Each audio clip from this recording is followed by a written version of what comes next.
I mentioned yesterday I wanted to get today to Augustin's theology. There's two points in particular that we're interested in. Excuse me while I catch up.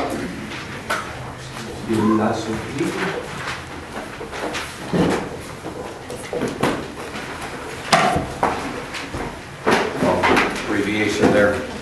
We're going to look at the Pelagian controversy today. You'll have to help me here.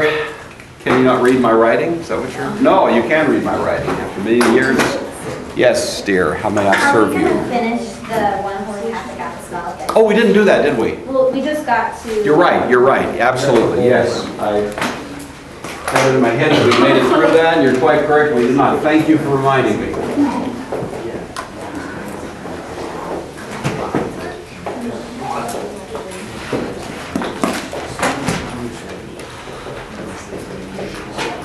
All right. So we made it what? To one and holy. So what you should have in your notes and be able to explain reasonably comprehensively is that one stands for what could be called the exclusiveness principle of the church. There's only one, not two. The holy stands for the uniqueness of the church. It's not only that there's only one, but there's nothing else like it. And in this sense, I think you might say it's a little bit like marriage. Marriage is holy. You know, when you go to a marriage or a wedding, you know that the pastor will say, you know, this is the holy institution of marriage or something like that. There are many ways in which we relate to each other. What is going on? What is this?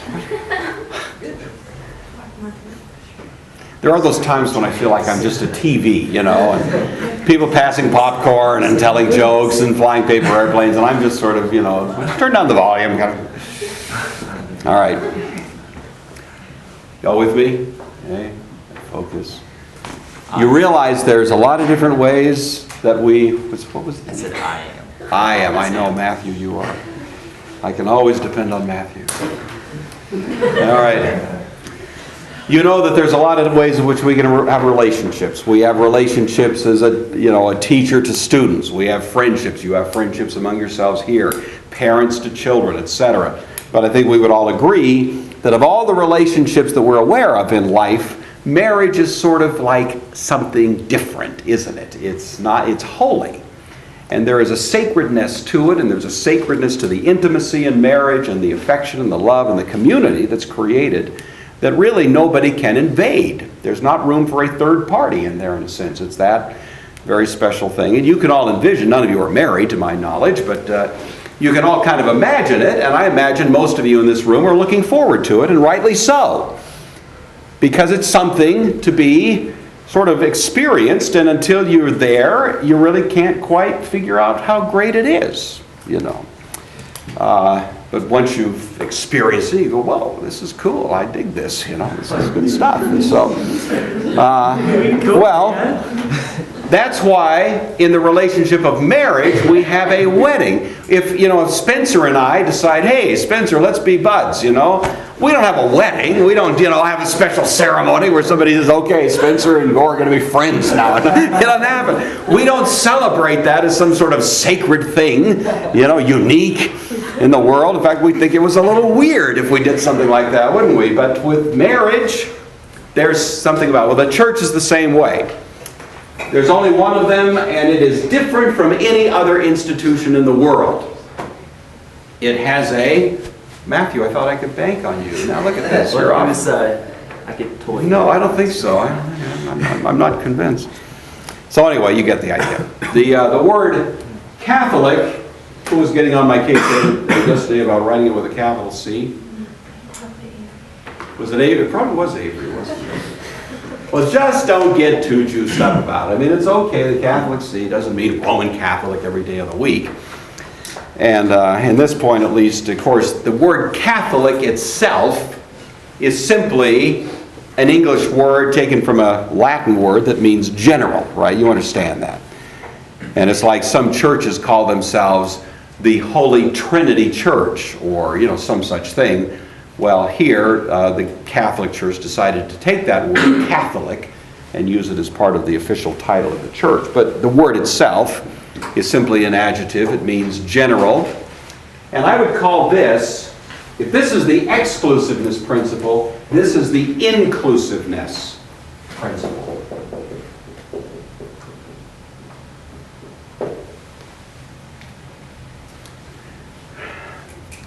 Now, having said that, what do you suppose is the intended meaning of that?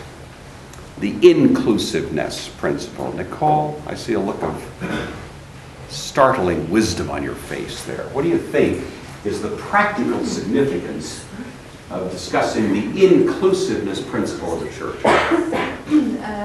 Well, it means that like everybody has the opportunity to be part. It's exactly correct. That's right. As a church, Augustin was arguing this: regardless of your socioeconomic status, regardless of your ethnicity, regardless of intelligence, regardless of skin color, regardless of anything that we use to divide ourselves among ourselves, as we often do, unfortunately, the church has a door that's wide open to every class or type of human being. If you are human, then that's the fundamental requisite to get in. Now, you need to confess faith in Christ and so on, but that's not dependent on intelligence or other such things. So Augustine argues vigorously there should not be a church out there for slaves. Oh, this is the slave church. That's the church for the wealthy. That's the businessman's church. This is the church for this kind of person over here. There's one church, and that church is open to people of any description whatsoever. So that's the idea. Apostolic. What do you suppose is going on there? Take a stab at that one. When we talk about the apostolicity of the church, what feature of the church are we highlighting? Ben doesn't know. Don't ask him. Just. Would that have to do with kind of a hierarchy in the church where we have leaders? Okay. You've opened the right door. Okay.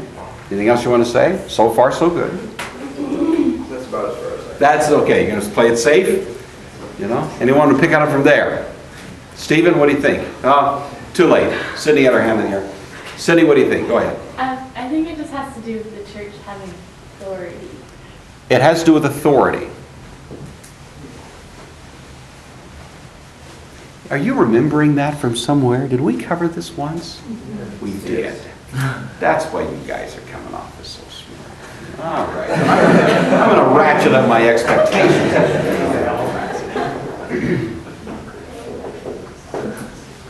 All right. So it has to do with authority in the church. That's correct. Nicely done.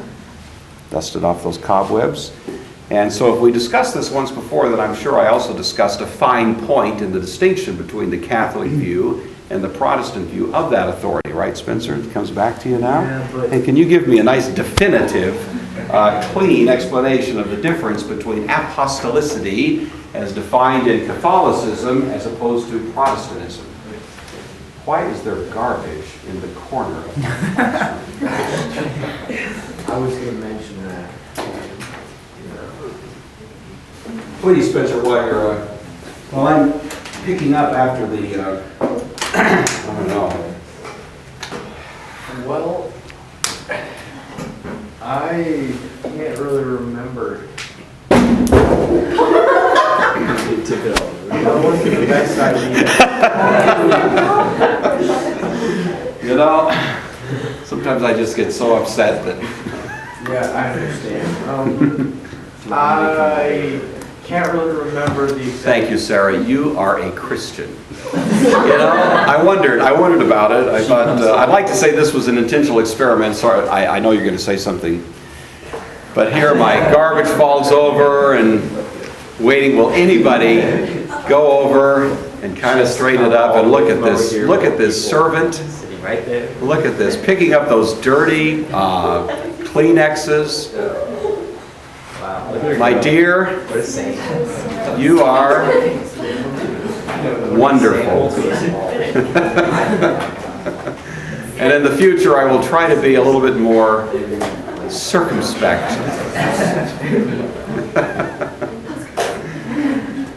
All right. Yes, use plenty of hand sanitizer. No telling what kind of bugs you have just picked up there. So, okay, Spencer, I've given you lots of time now to think about this. What's the difference between the Catholic and Protestant perspective on apostolicity?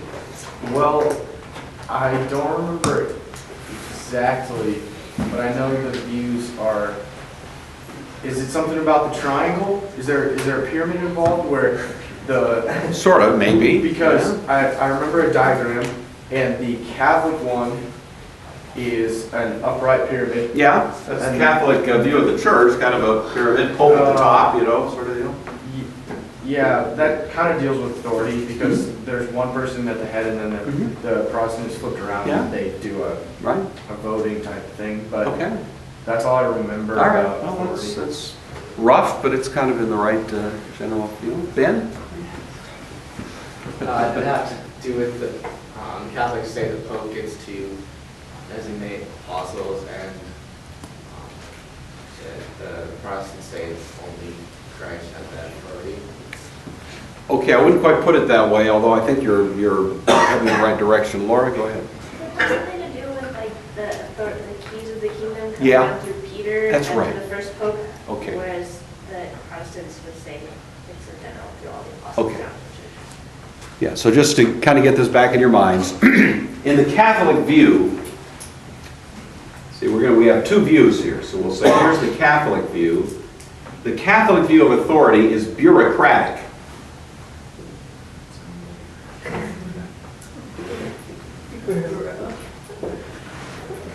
Which I have not only spelled correctly, but with astonishing legibility for me. Authority is bureaucratic, meaning it is passed down through the office of the Pope. Bureau, of course, is the word for office. So it's bureaucratic authority. And as Laura correctly reminded us, it all starts with Peter, who receives in Matthew chapter 16 what's called there the keys of the kingdom. Jesus says to Peter, I give you, singular, Peter.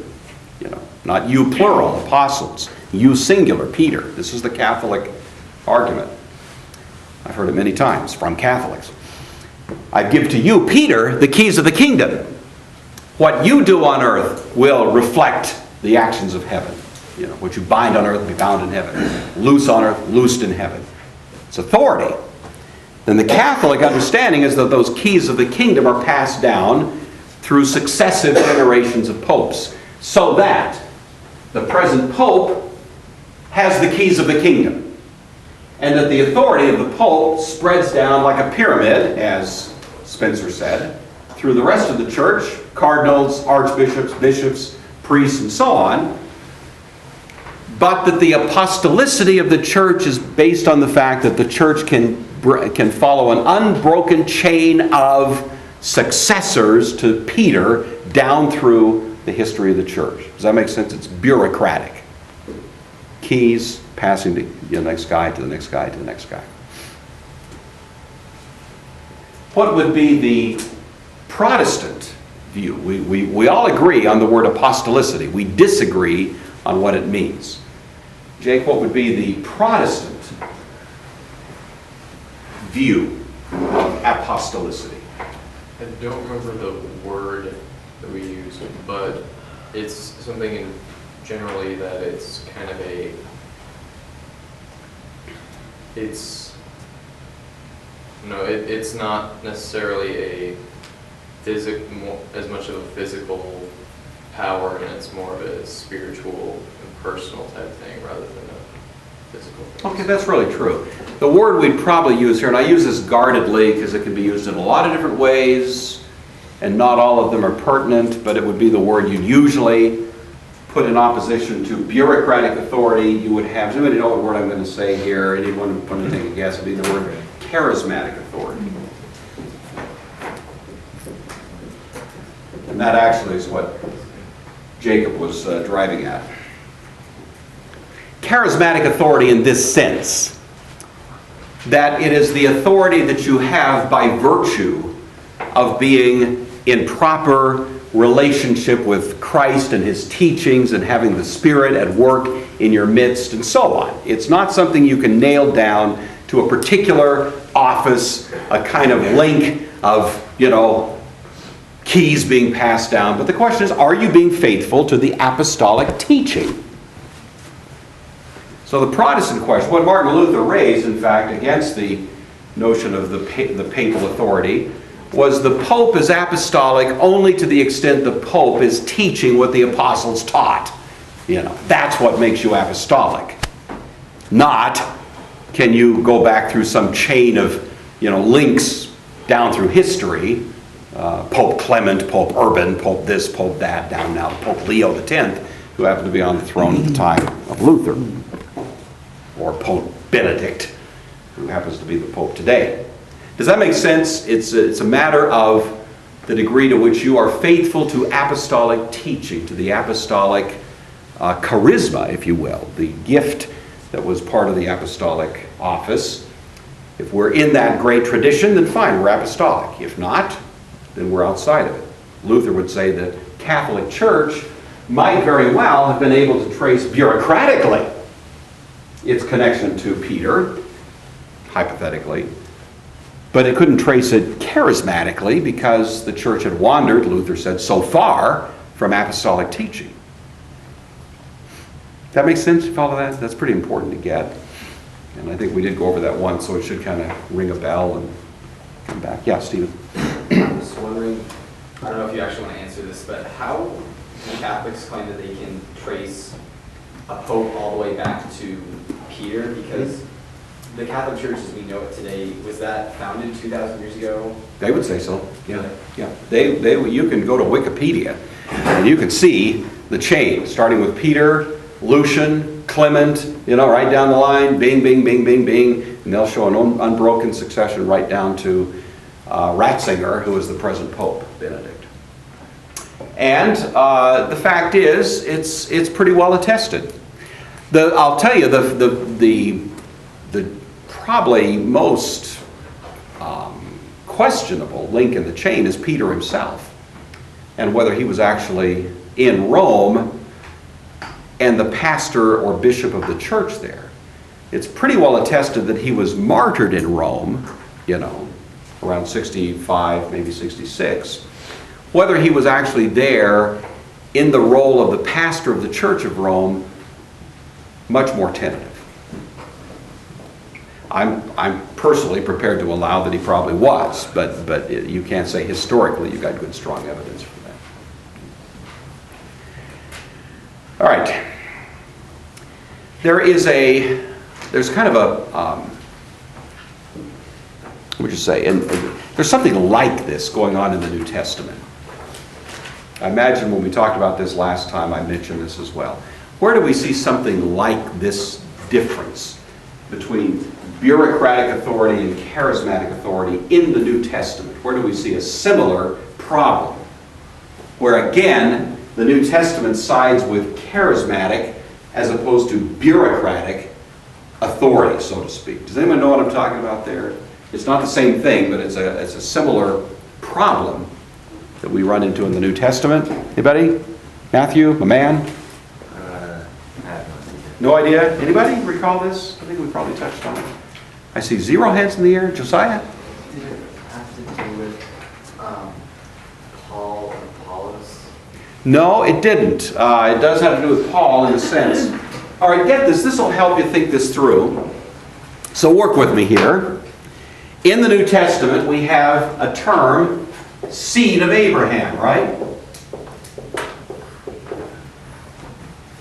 I'm writing less legibly now because you know how to spell it. Seed of Abraham.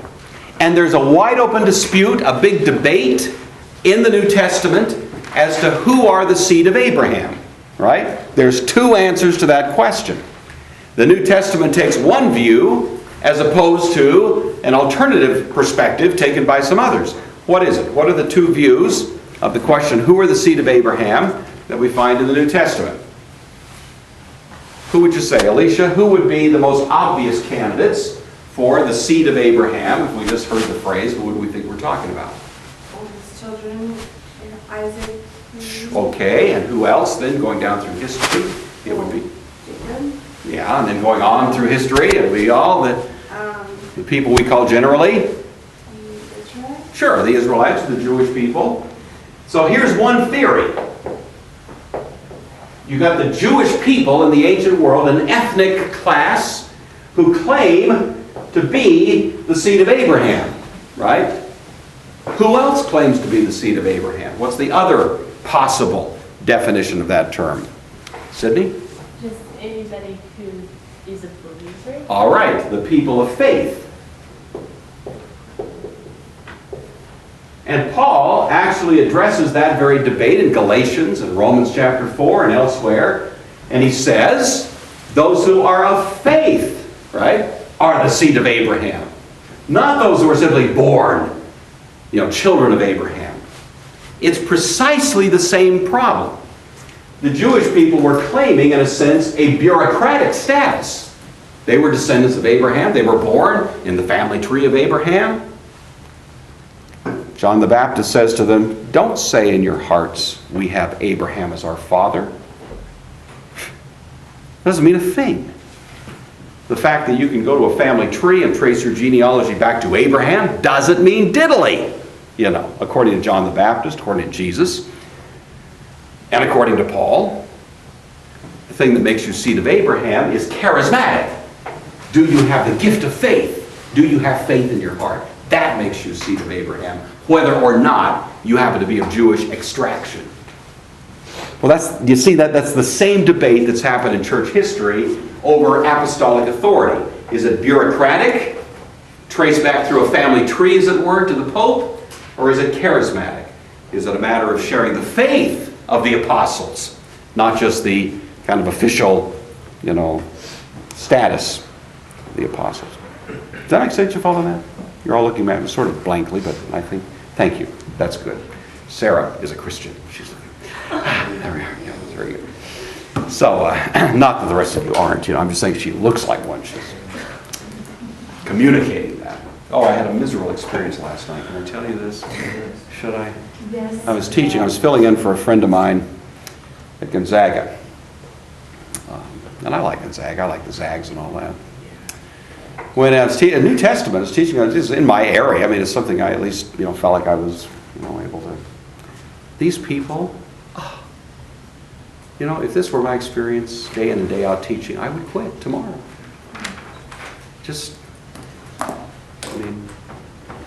Those guys, I feel like at their best, are not even comparable to you guys at your worst. In terms of, I really did. I had sleep. I had flat affect on steroids. It's like, 2 or 3 guys with their heads on their desks. I almost felt like I was hearing snoring. I'm trying to be engaging. I'm trying to be interested. I'm trying to get these people.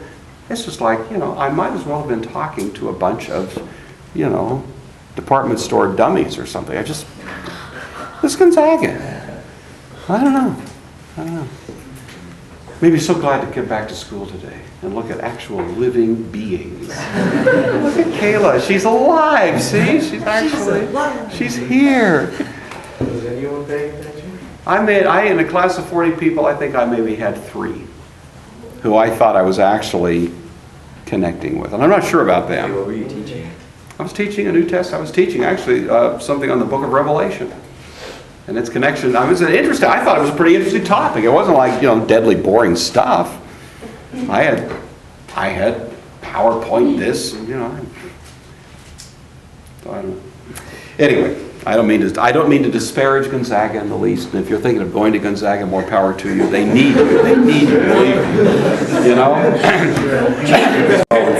So I'm happy to see you do that. In fact, I was leaving class last night, and I was very excited to run into him. It was just a pure fortuity that I did, or providential fortuity, I guess I'll put it that way, because I was just coming out of the classroom and he was walking across the campus. It And so I was able to show him my newly published book, and his name is in it because it was his class. Or, Brittany, Scott, it was they that did the heavy lifting, the first great kind of typos, problems. They just loved, catching these things. Mr. Gore, he got 14 typos on this page. So anyway, I mentioned them by name, and I was able to flip it open and say, "There you are, man. You're famous." So he was quite thrilled to see that. And Can you show us your book? you haven't seen it yet? Oh, sorry. It's in my car. I thought I'd shown it to you. Oh, I'm sorry. Okay, well, I will. It's in my car. I don't have it in here. It's a nice looking book, So anyway, I will. I didn't mention that to you guys. I thought I'd self-promoted to every class here. I didn't realize I'd missed you guys. You were all over Facebook, so everybody was all excited. Hey, and you put Mr. Gore's books on Amazon. All right, there we go. That's cool. It is on Amazon. So anyway, enough of this. Does this make sense then? You kind of follow that difference, and you see the analogy to the New Testament difference on the seed of Abraham. You can kind of follow that. If you're ever talking with a Catholic friend, I hope you will. I hope you'll have deep enough conversations with them that you can get past niceties and talk substantively about, your faith and their faith and so on. It's a wonderful conversation to have with a thoughtful Catholic, and they'll give you something to think about. But you can give them something to think about, especially on this point, and ask them if they see how comparable the problem is. When I've raised that in thoughtful conversations with Catholics, they'll say, yeah, they do see they do see it. They're not usually willing to come with me into my Protestant, domain, but they at least see the problem. That is, from the New Testament point of view, a similar kind of issue to what we see in the apostolicity issue. All right, let's go to the Pelagian controversy then.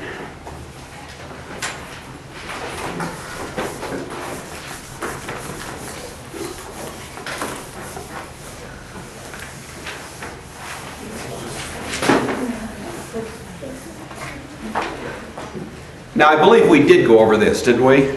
Did we go over it in detail? Did I give you the 14 points of Pelagianism? No? Then I guess it goes without saying I didn't give you the 38 points of Pelagianism, did I? All right, let's do this rapidly. I don't want to spend a lot of time on this, but you know that one of probably the most important theological controversy in which Augustin was involved was the so-called Pelagian controversy. Pelagian, of course, taken from the name of this guy who was Pelagius, I-U-S. Pelagius was a British monk. He was a contemporary of Augustine. He was very kind of ascetic, rather severe in his practice as a Christian monk. He believed that anybody can live a virtuous life, and that by so doing, you merit God's favor and you merit His reward. So that's the fundamental view in Pelagius. I want to give you more about that, but that's the basic idea. Does that ring a bell? I think we did. We at least touched on this, didn't we, last year? Maybe a little bit. We talked about the water. Oh, did we? We talked about the ship and the water, and okay, yeah, that's... All right. Let me give these to you. If I start giving these to you and you realize, oh, we've got these in our notes from last year, then you can stop me. I don't want to take the time going through them again. But if you don't have them, it's useful to have them in your notes. All right? So I'm doing this as a favor to you. If you can say, oh, we've got this, I recognize all this, then I'll hold up and let you go retrieve those notes from last year. Otherwise, at some point along the line, we need to get these into your notes. So here it is. This is Pelagianism, and it begins on the premise or the principle, his hermeneutical principle really, that God commands nothing impossible. God commands nothing impossible.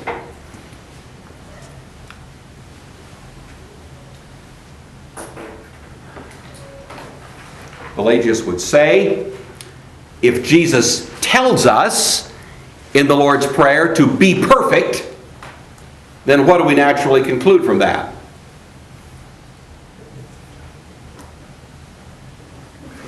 You had a look of epiphany on your face, like I don't know if there's... Oh. I know you can answer the question. We were just reading C.S. Lewis, and he was talking about that.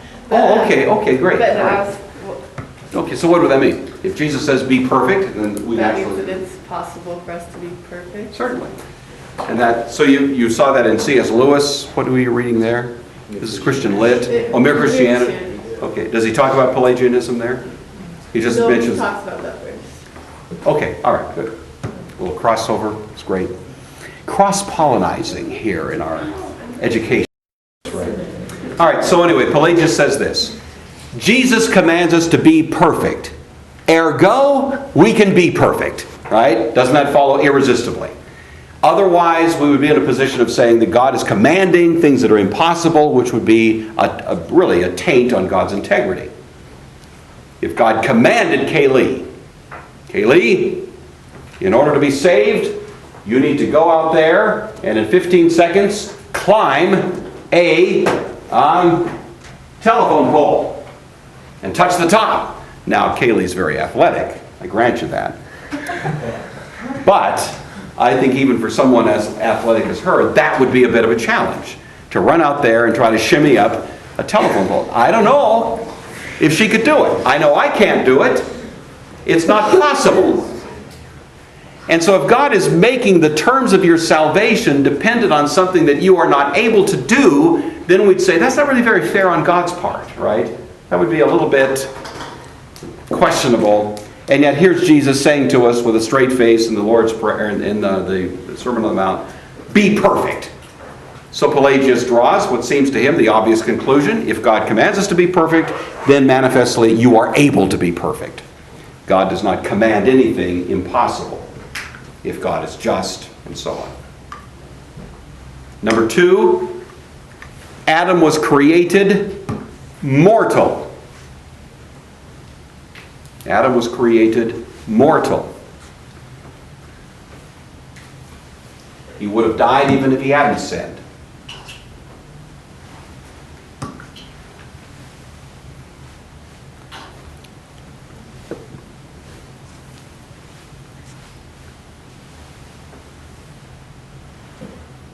Got it?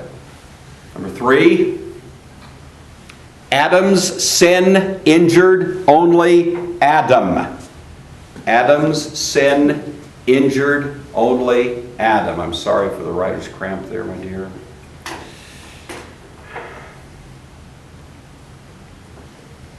It builds character.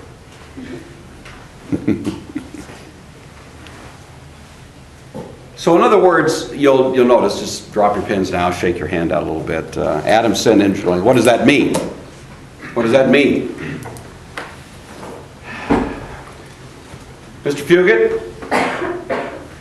what is the significance of saying Adam's sin injured only Adam? Well, if his sin only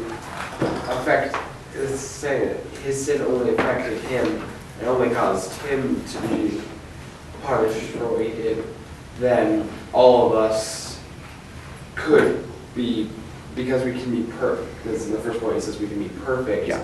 then we all choose to sin. Okay. We all choose to be in sin. That's good. It's good inference. Correct. You know, we have a common understanding in Christian teaching that we come into this world broken, right? We don't come into this world lily white, perfect. You know, we don't come into this world kind of untouched by any taint whatsoever. We come into this world broken people. We're touched by original sin. Pelagius denies that. He says we all basically show up just like Adam. Adam's sin did not injure any of us. Adam's sin only injured Adam. 4th point, some people are saved by law without gospel. Some people are saved by law without gospel. Laura, question. So if Pelagius would say we choose to sin, could he theoretically say if no one chose to sin, we wouldn't need Christ to die on the Absolutely. Yep. And in fact, we'll get to the significance of Christ anyway, separately. But you're drawing a perfectly legitimate conclusion there, Jake. So these were the New Testament, was that widely accepted, all the books? So Yeah, this is by the time of Augustin. The canon is pretty well fixed so at that would point. Pelagius have accepted all the books in the New Yeah, Testament? that's a very good question. What part of the Bible did he forget to read? You know, it's usually the question that comes up after a while. And you have to keep in mind, Jacob, the power of a hermeneutical principle. And in his case, his fundamental hermeneutical principle is that God commands nothing impossible. So everything in the New Testament must be read in light of that. Probably the most sweeping critique of Pelagius that the church has eventually offered is that he is forced to twist and distort so much of the Bible to keep his theology intact. And so you're definitely raising a point that has been noticed. All right, so you got that some people are saved by law without gospel. Examples, who do you suppose he would name as examples of people who have been saved by law without gospel? High on the list would be Matthew. Probably Moses and Abraham. Well, probably so. Yeah, Moses and Abraham. Think of in the pagan world, who do you suppose he would put on the list? He would put quite a few people on the list from paganism. Saved by law without gospel, for example? Like Plato and Aristotle? Sure. And their great master, Socrates. He put Cyrus the Great on the list, you know, and various others. Who else? Absolutely. I'm sure he would put Gandhi up there if you never heard of him. Yeah. Those kind of people, the virtuous pagans, saved by law without gospel. The gospel is optional for Pelagius. Number 5, infant baptism has nothing to do with infant sinfulness. Infant baptism has nothing to do with infant sinfulness.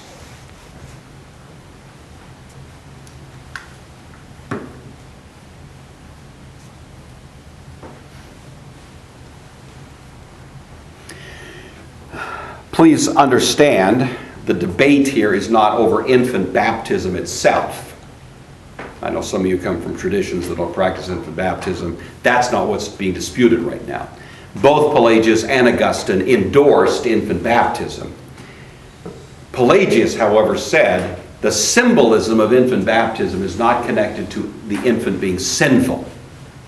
It might mean something, but it doesn't mean anything about being washed from your sins. I don't know what significance he attached to it. I think he was a little bit fuzzy on that point. My favorite couple are the next two. Number 6. Human nature is indestructibly good. Isn't that cool? That's such a relief.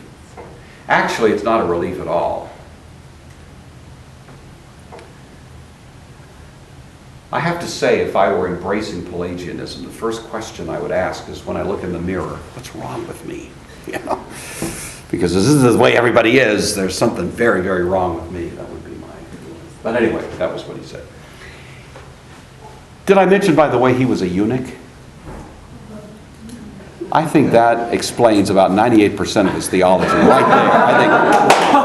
I think, man, I get it. You know, so anyway, infant baptism is not for infant sinfulness. Number 7. No, I gave you that. I'm sorry. Human nature is indestructibly good. Number 7. 7, right? We're together? Okay. Number 7. This is my favorite. Man can resist sin easily.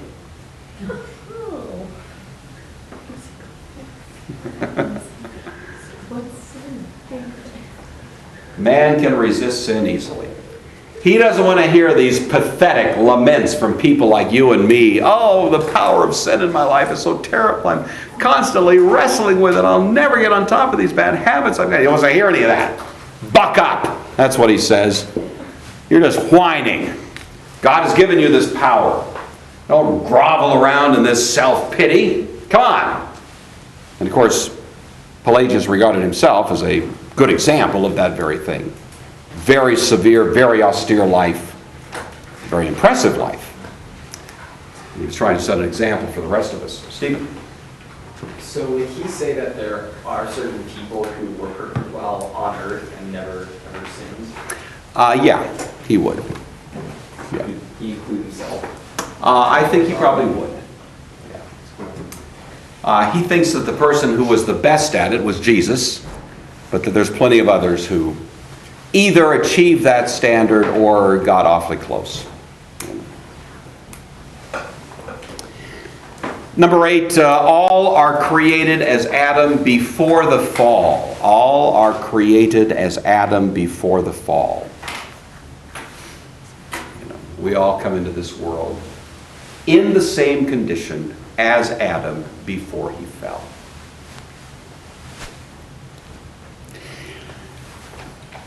You, because you're good Orthodox Christian young people, hear these points in Pelagianism and think to yourself, man, this guy is out to lunch. You think that. And good, I'm glad. I hope you realize, however, that a lot of what Pelagius teaches is widely accepted in the kind of liberal outlook of the world in which you are, finding your way. 19th century liberalism, the most pure expression of it, was almost pure Pelagianism. Man is good, just takes good human effort. We can do this, we can build God's kingdom. Is very humanistic. Pelagius was very humanistic. And the whole notion that we come into this world innocent, how many times have you heard a celebration of the innocency of children? There was a song that was popular when I was not much older than you by, I don't know who was, you'll recognize the words, I think, where it says, something like, children are our future, teach them well and let them lead the way. You ever heard that line or something like that? It's just this idea that these young children, well, look at it this way. Look at all the sitcoms and stuff. Not that I ever watch them, but, I hear that, if you look at them, the kids are always the ones with the virtue. You never see bad kids. It's always bad grown-ups. You ever notice that? It's always the kids who have the wisdom, the kids who have the insight. They're always counseling their parents. You notice that? That's not an accident. You don't see normal families on TV. You see upside-down families. That's Pelagianism. That is the humanistic liberalism of your culture, there's a lot of other things you see in your, in the media. You see the disparaging of the male of the species constantly. The women always have the wisdom vis-a-vis the men. The men are stupid, the women are smart. Always. It's always the way it is. You ever notice that? And as between the two, the kids are smart and not the parents. And that sort of thing. So I just want you to know that as strange as you may think some of these ideas are, they are kind of the creed of your culture. And so that's why it's helpful to at least see it distilled in a theology as early as Augustine's time. All right, number 7, number 8, I gave you that. Number 9 now. Grace facilitates goodness. Grace facilitates goodness. What does it mean to facilitate something? Kaylee, if I'm going to facilitate something in your life, that means I'm going to do what? You're going to start something. I'm going to start it, and I'm also going to, what else does it mean? Spencer? I'm going to help you along. Help it along the way. If I'm going to facilitate your studies, then it means I'm going to do something to help you, study and find time to do that and so on. Here, grace does not enable your goodness, but it does make it easier. See, grace facilitates goodness. Number 10 is his definition of grace. Grace is illumination and instruction. Grace is illumination and instruction. In a word, grace is education.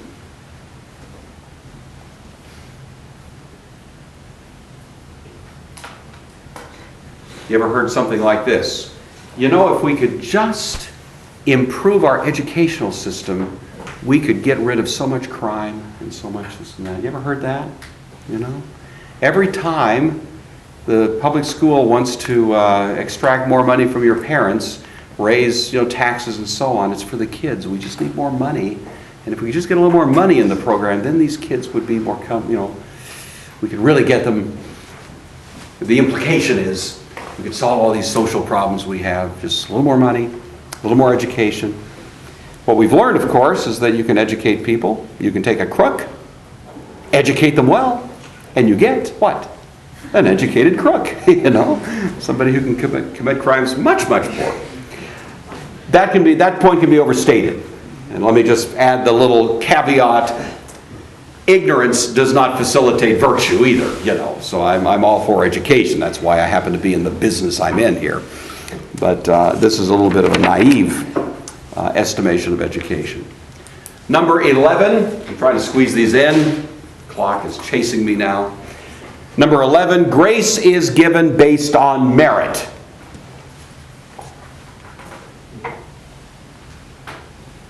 Think about that for a minute. Somewhat oxymoronic, I think. Grace is given to those who deserve it. We usually say grace is unmerited favor. Pelagius would say grace is merited favor. All right, one more. 12. I can't quite finish them, but we'll pick up here next time. The advantage of being a Christian. You might wonder, what is the advantage of being a Christian?